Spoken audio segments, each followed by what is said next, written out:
Let's talk some more about limits of quotients. Previously, we said that if the limit of the numerator was equal to L and the limit of the denominator was equal to M, and if M is not 0, then the limit of the quotient is L over M. And that was part 1 of the limit law for division. But what happens if the limit of the denominator is equal to 0? The answer is it's going to depend on what the numerator is doing.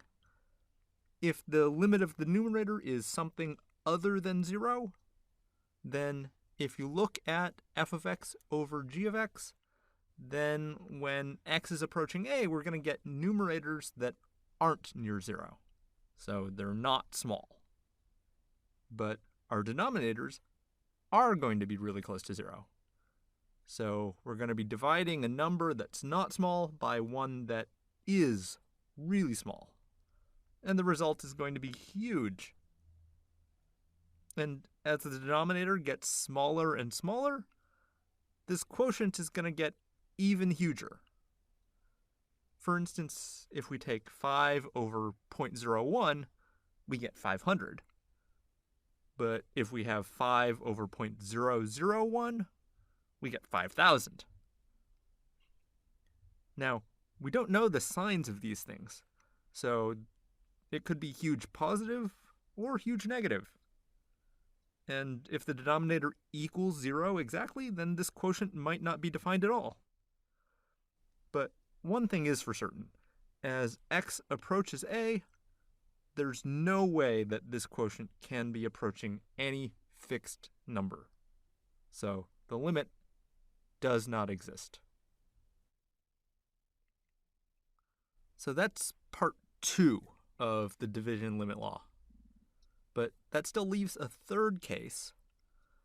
If the limit of the denominator equals 0 and the limit of the numerator also equals 0, then what?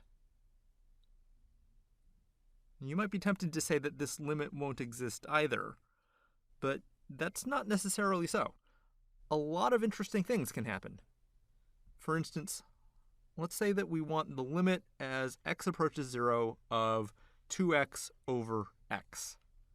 And here the numerator is continuous, so as x approaches 0, we can just plug in, and we see that the numerator is approaching 0, and same thing with the denominator. But we don't want to say that this limit is 0 over 0. 0 over 0 isn't defined, but this quotient, we know it's 2. Well, almost everywhere it's 2. It's not equal to 2 when x is 0, but when we're taking the limit as x approaches 0, what happens at x equals 0 doesn't matter. So this quotient is 2 everywhere that counts, and so its limit is 2.